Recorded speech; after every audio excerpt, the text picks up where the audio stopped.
Okay. Forged in Idaho with David Pemberton. Welcome. So the idea with these podcasts is I really just want to show off our crew. I show off our people, and in general, I'm just very excited to show people tradesmen, talk to tradesmen. We've got young kids trying to figure out what to do. Right. We've got an interesting place in the world where you could go to college. You could also go make the same amount of money or more, Right. and go do a trade. So, David, what's your story? How did you get into the trades? I got into the trades. I actually originally came to Idaho for college, did 1 year, and it wasn't right for me. At least at that time, I haven't gone back, but it wasn't the right fit for me. Got into actually hospitality management in hotels. Was working in hotels for a number of years, and um, eventually I got out of that and needed work. And a friend of mine was working for a local construction company, and told me to apply. And so I started just at the base level, of construction, everything from cleaning up to general rough carpentry stuff to really anything the supervisor on site. Yeah, the new guy I was stuff. the new guy. Always starts at the bottom. Yep. Sweeping the floors. And apparently they thought I was competent because they moved me up, trained me to do the interior carpentry, baseboards, door casings.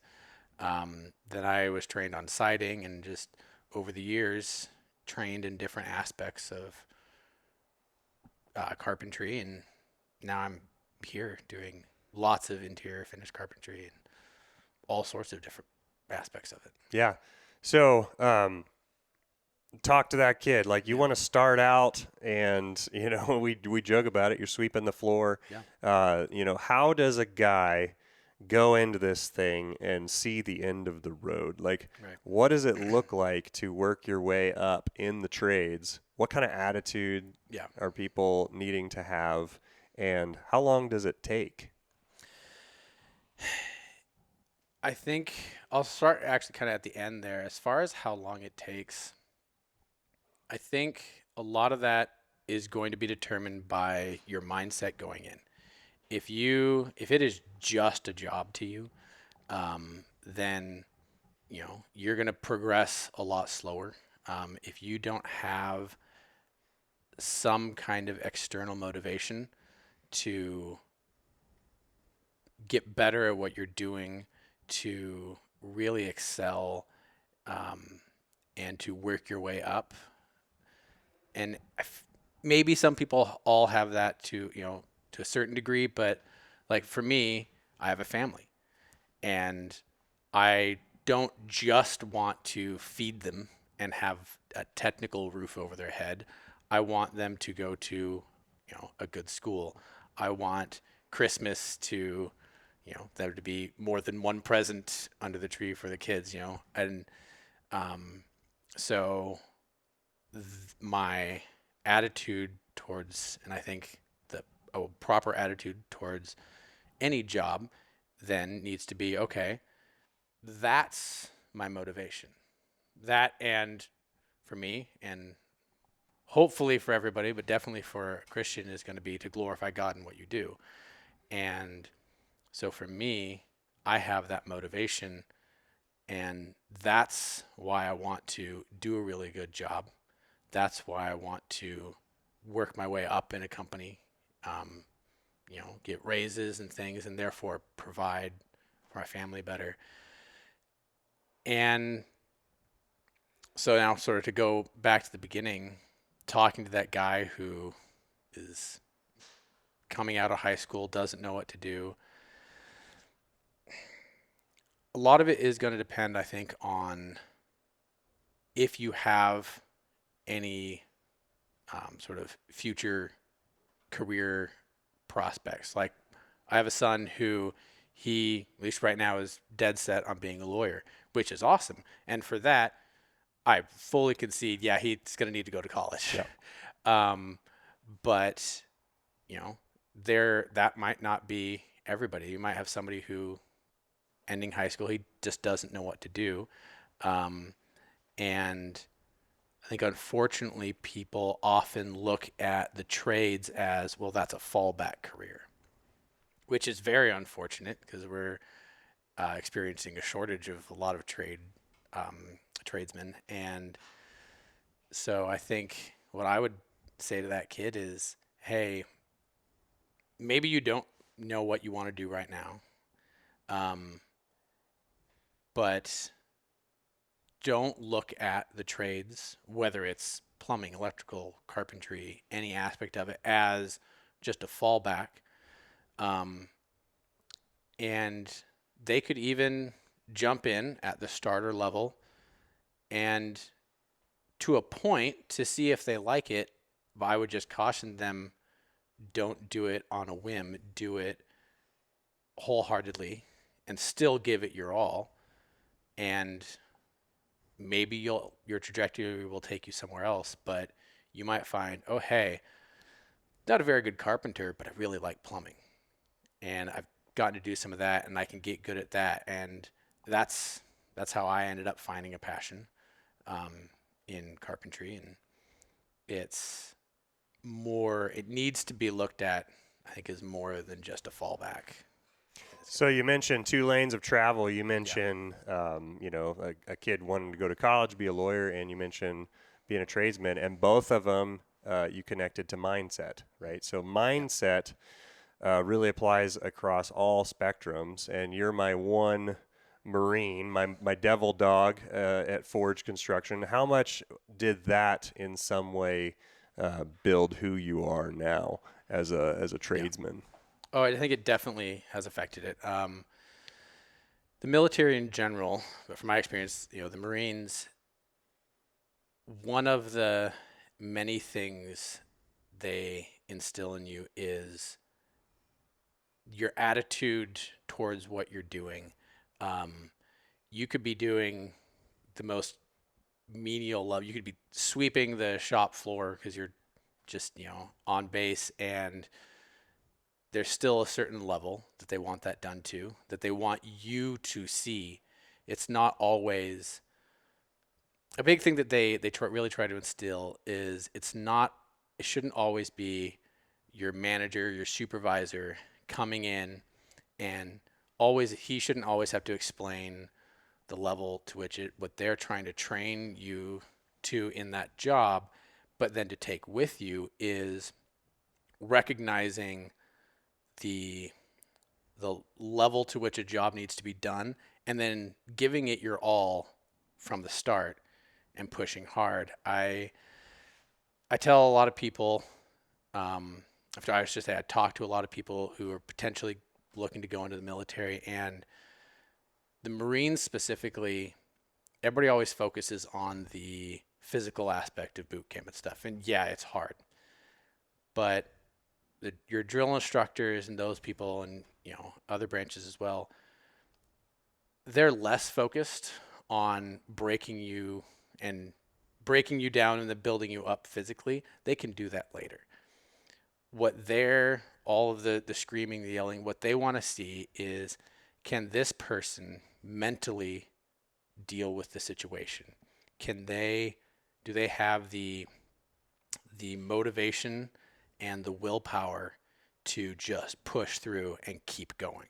That's the thing they want to see.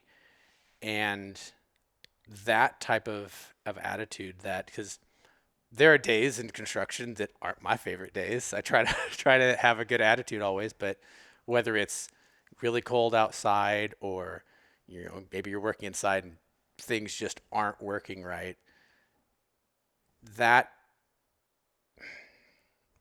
for the person with the wrong mindset, that could ruin their day, ruin other people's day around them, and make them not want to come back. But whether or not I have a good day, I feel like that shouldn't be what's determining whether I come back. It should be those outside motivators, that other mindset of, in some senses, it doesn't matter if I have a good day. This is what I need to do. I can glorify God in this. I can provide for my family. And in some senses, there's needs to be an aspect of, well, then you just do it, regardless of if you like it. There's almost a pride and a pleasure that grows out of that. Oh, I yeah. mean, it's not almost, it Yeah. is. And one of the things that I love to hear guys say is, who better than us, right? It got miserable. It's you and me, brother. Let's go. There's no one else that could handle this better than us. Your time in the Marines and time in the trades, there's a very similar atmosphere in any male-dominated trade, is that testing of one another, right? Yeah. As soon as things get bad, there's a quick assessment of who around me is going to fold, right? Because if somebody folds, well, that's the weakest link, and now I got to shift over and help that guy with his job. And so the swagger that tradesmen have is built on that. There really is a war going on for us to get jobs done, to serve the client, meet the timeline, stay under budget. Yeah. Everybody wants to look at the tradesmen as, well, they're just trying to, they're just too expensive and all these things. And what we're trying to do is we're trying to show them that we're the best warriors at the chaos that people bring to us. It's a gift. We get to solve their problems. We love it. And we give them something beautiful at the end. How much similarity do you see in that between your time in the Marines and your time now where you're at? Do you see analogies between the two? Oh yeah. There's a huge level of I guess I could kind of say good pride, if you will, sort of humble pride in your work and in the military. There's also bad pride, I think, there as well. But we strive, for me, technically past tense, strove to. There's the be the best. We're the Marines have sort of an inflated ego on how good we are, but part of the reason for that is the people who end up truly sticking through into the Marines and staying with it. They don't just. It's not just a personal. I like it here. I want to be good at what I do. There's a real group dynamic of, no, we take pride in how well we're going to do something. But there are reasons for that. Like for me, I did artillery, and artillery is a big fire support thing. It can be before people go in, but also if there are troops pinned down, you provide support.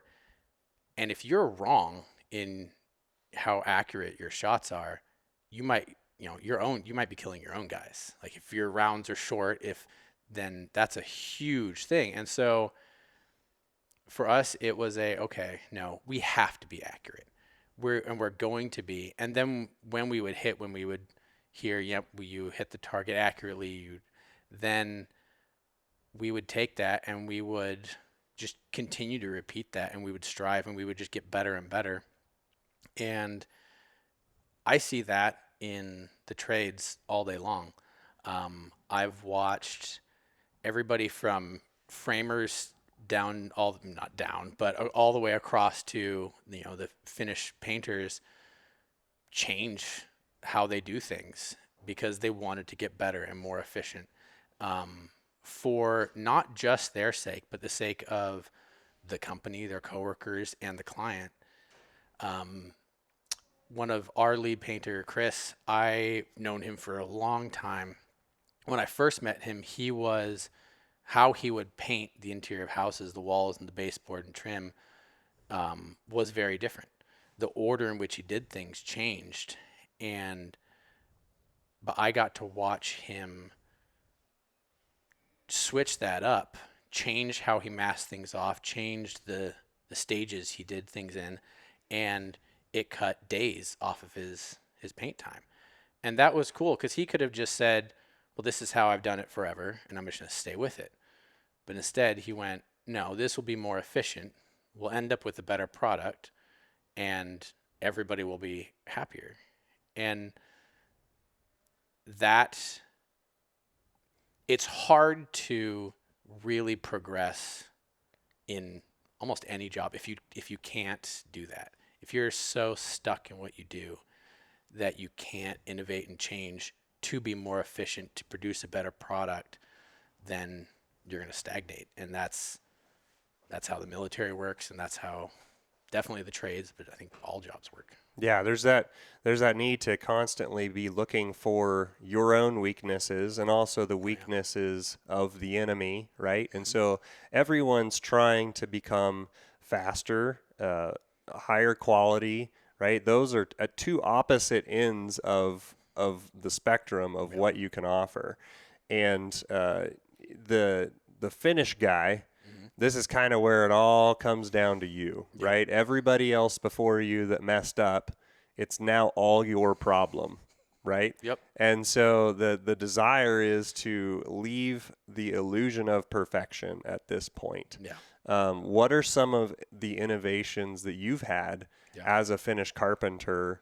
Maybe just talk through building your cut list. Like, how do you do that?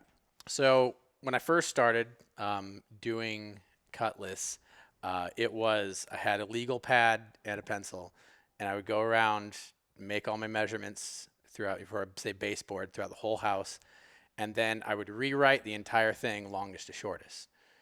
And that part was good. I was trying to minimize waste, but it took a long time. And I mean, half a day several hours was spent just doing the cut list before I'd even started the saw up. But I've now changed to, thanks to actually my wife, we have a grocery app. It's technically a grocery list app that we can swap out all the categories. I can put in everything from baseboard to specific, 1x6 header, these things, and I can share it to everybody on that trim crew, and it updates instantly. So if you have a guy cutting door legs, he can just sit there and cut door legs, have that list up. It will automatically put it in alphabetical, longest to shortest for him. And somebody else can be on the other side of the house continuing to measure door legs. They just auto-populate on his screen. He just never has to leave the saw.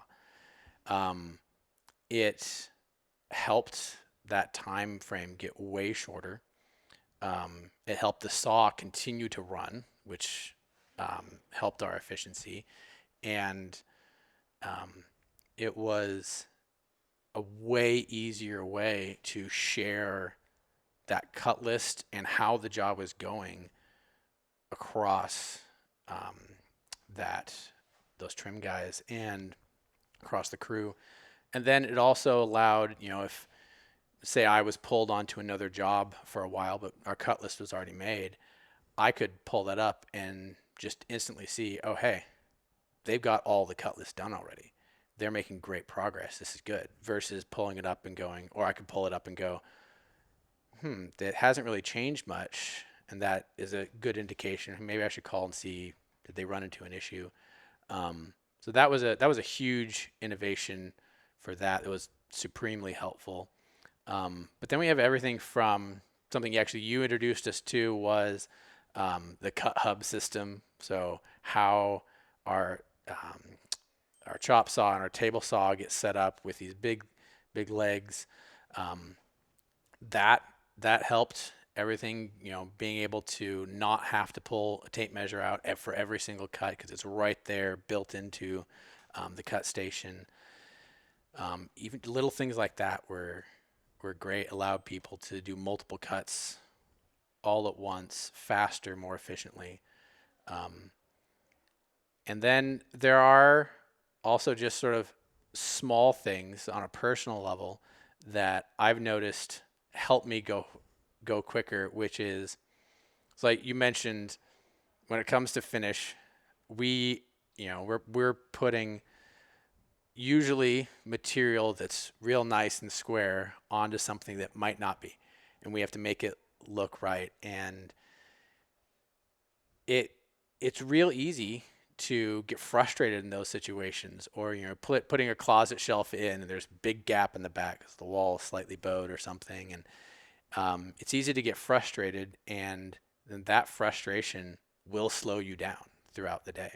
If you just get frustrated, it's going to take you longer to solve the problem, and you'll slow down. And Or you cut the corner. yeah, You go or ahead you and you cut just the be corner. like, that's caulkable. Yeah. What I've found helpful, and I try to do now, is you don't necessarily expect it, but you make sure you're ready for it and have the ability to sort of laugh about the fact that, well, here's another one.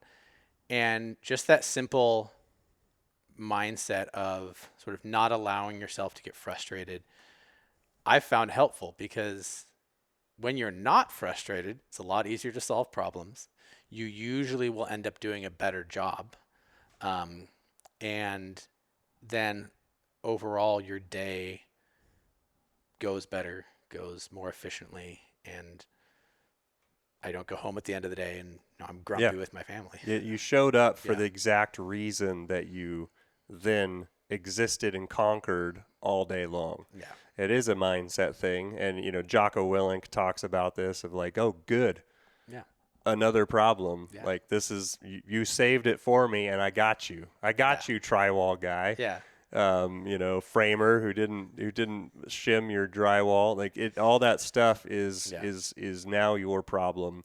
And that really is how we kind of lay our lives down for each other to then finish it out and have a solid product that we can be pleased with, that the customer is pleased with. And that's what makes a building project enjoyable, is everybody saying and doing what they were going to do and then doing it. That's truly a joy to be a tradesman in that. What are the things that make you the most excited about our crew and what we're doing these days?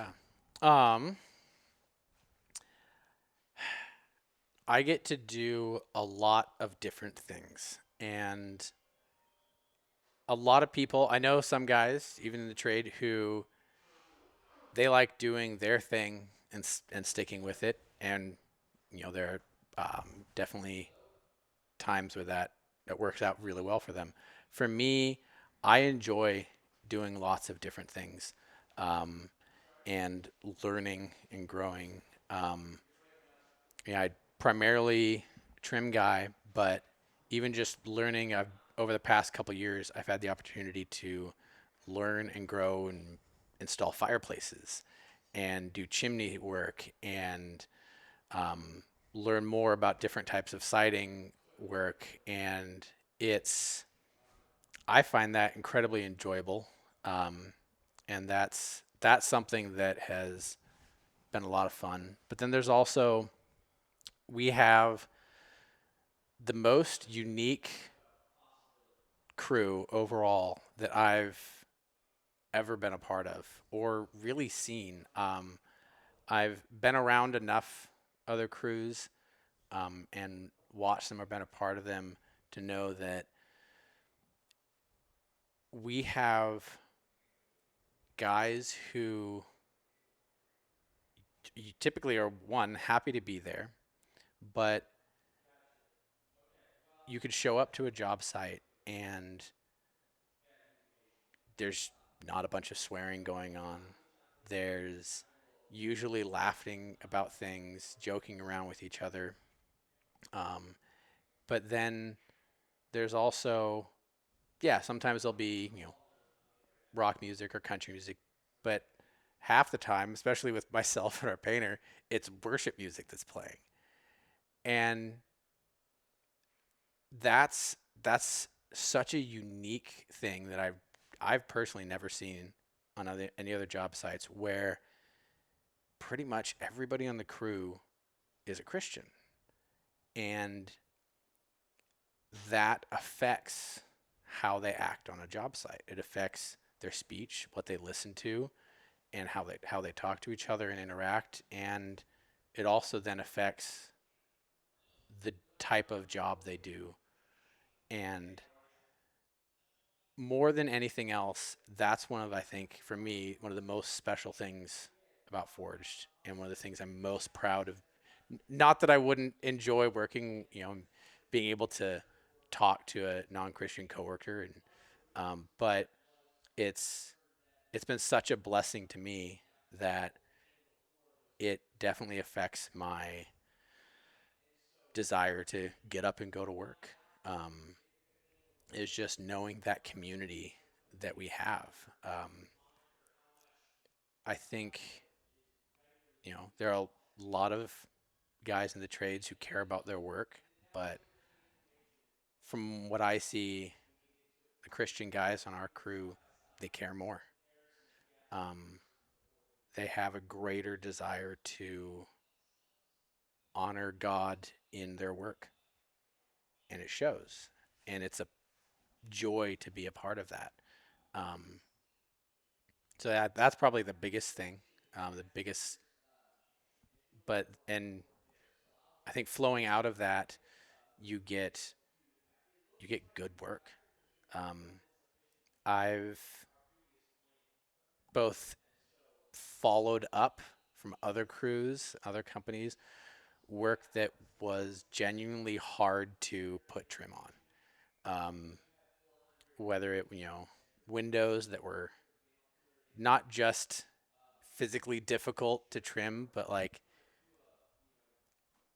I part of me wanted to sit there and, pull the window out and redo it properly or change things. And we really don't have that with Forged. And I'm really not just saying that as a commercial for Forged. We have guys where you can tell most of the, any of the guys who've been trained on how to install windows. I wouldn't, if they installed a window, I wouldn't give it a second thought, because I know those guys. I know that they're going to do it right. And so if I'm sent to put trim around it, whether inside or outside, I'm going to look at it, but there isn't that worry in the back of my head that, well, I hope this doesn't leak. It's just not there. And I feel like that's more unique than a lot of people realize. Yeah, it's one of those aspects of joyfully building for the glory of God. We're always saying that to each other, and we say it because we believe it. Mm-hmm. And we, along with that, believe, you're talking about you're on a job site and the atmosphere is that of worship, and we are worshiping even with our works. We're using our hands to give God glory, and that solves so many problems in the world that people are trying to figure out right now. Mm-hmm. It's not Andrew Tate that has the secret. Yeah. Trump doesn't have the secret.